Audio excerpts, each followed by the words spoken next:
एक भिखारी जिसके पास न पैसा था न घर, लेकिन शहर के सबसे बड़े बिजनेसमैन उससे सलाह लेने आते थे।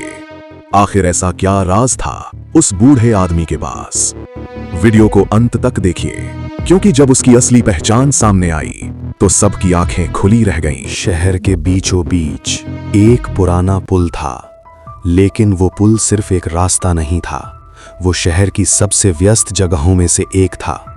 हर सुबह सूरज निकलते ही वहां लोगों की भीड़ लग जाती। कोई ऑफिस जाने की जल्दी में होता, कोई अपने बिजनेस के बारे में सोचते हुए तेज कदमों से चल रहा होता, और कोई बस अपनी रोजमर्रा की जिंदगी में खोया हुआ। कारों का शोर, हॉर्न की आवाज और लोगों की बातें, इन सब से वो पुल हमेशा जिंदा लगता था। लेकिन उसी भीड़ में एक ऐसा आदमी भी बैठता था जिसे शायद ही कोई ध्यान से देखता था। पुल के एक कोने में रेलिंग के पास एक बूढ़ा आदमी चुपचाप बैठा रहता था। लोग उसे बस एक नाम से जानते थे, भिखारी। फटे कपड़े, धूल से भरा चेहरा और हाथ में एक छोटा सा कटोरा। लोग चलते चलते उसके कटोरे में सिक्का डालते और बिना उसकी तरफ देखे आगे बढ़ जाते। लेकिन उन्हें ये नहीं पता था कि वो भिखारी हर गुजरने वाले इंसान को ध्यान से देखता था। उसकी चाल, उसकी आवाज, उसकी आंखें, जैसे वो लोगों को पढ़ रहा हो। दिन गुजरते गए, महीने गुजरते गए, लेकिन वो बूढ़ा आदमी हर दिन उसी पुल पर बैठा रहता। फिर एक दिन उस पुल से एक आदमी गुजरा, करीब 35 साल का, महंगे कपड़े पहने हुए, हाथ में स्मार्टफोन और चेहरे पर साफ घबराहट। वो फोन पर बात करते हुए कह रहा था, हाँ, सब तैयार है, बस आज साइन हो जाए तो डील फाइनल है। जैसे ही वो आदमी भिखारी के पास से गुजरा, अचानक भिखारी बोला, रुको। आदमी ने पहले ध्यान नहीं दिया, लेकिन भिखारी ने फिर कहा, अगर आज तुमने उस डील पर साइन कर दिया तो तुम्हारी कंपनी 6 महीने में खत्म हो जाएगी। आदमी रुक गया। उसने गुस्से में पीछे मुड़कर देखा। तुम्हें क्या लगता है, तुम कौन हो? भिखारी ने कोई जवाब नहीं दिया, वो बस शांत आंखों से उसे देखता रहा। आदमी गुस्से में आगे बढ़ गया। उसे लगा ये बस एक पागल बूढ़ा है। लेकिन उसी रात उसके फोन पर खबर आई, जिस कंपनी के साथ वो डील करने वाला था वो एक बड़ा फ्रॉड निकली। लोगों के करोड़ों रुपए डूब चुके थे। आदमी के हाथ कांपने लगे। उसे तुरंत उस भिखारी की बात याद आई। अगले दिन वो फिर उसी पुल पर आया और इस बार सीधे भिखारी के सामने बैठ गया। तुम्हें ये सब कैसे पता था? उसने पूछा। भिखारी हल्के से मुस्कुराया। मैं लोगों के शब्द नहीं पढ़ता, मैं उनकी आंखें पढ़ता हूं। धीरे धीरे ये बात पूरे शहर में फैल गई।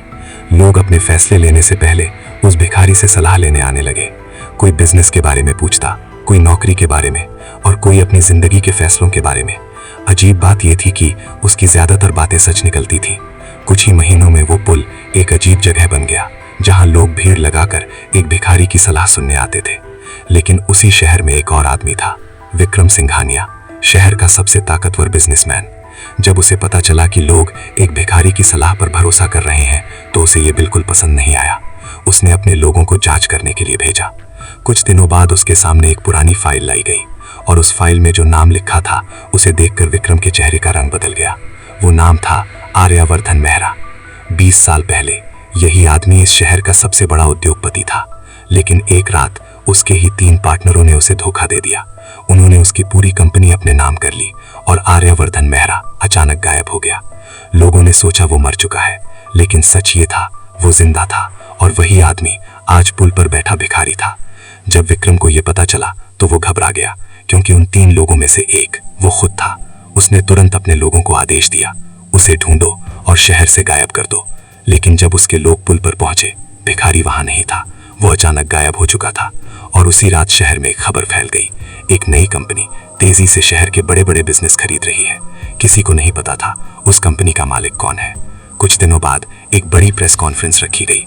पूरा शहर वहां मौजूद था, कैमरे, पत्रकार और बड़े बड़े बिजनेसमैन। फिर स्टेज की लाइट जली और एक आदमी स्टेज पर आया। महंगा सूट, आत्मविश्वास से भरा चेहरा और वही गहरी आंखें। पूरा हॉल खामोश हो गया, क्योंकि वो वही भिखारी था, लेकिन अब वो एक अरबपति की तरह खड़ा था, आर्यवर्धन मेहरा। उसने माइक्रोफोन उठाया और कहा, पिछले 20 साल मैंने इस शहर को बहुत करीब से देखा है। मैंने देखा कौन इंसानियत से जीता है और कौन लालच से। आज मेरी कंपनी सिर्फ उन्हीं लोगों के साथ काम करेगी जो इंसानियत को समझते हैं। फिर उसने एक और सच बताया, विक्रम सिंघानिया वही आदमी था जिसने 20 साल पहले उसे धोखा दिया था। कुछ ही हफ्तों में उसने सारे सबूत अदालत में पेश कर दिए। कुछ महीनों बाद विक्रम और उसके साथी जेल में थे और शहर के लोगों को एक बात समझ आ गई।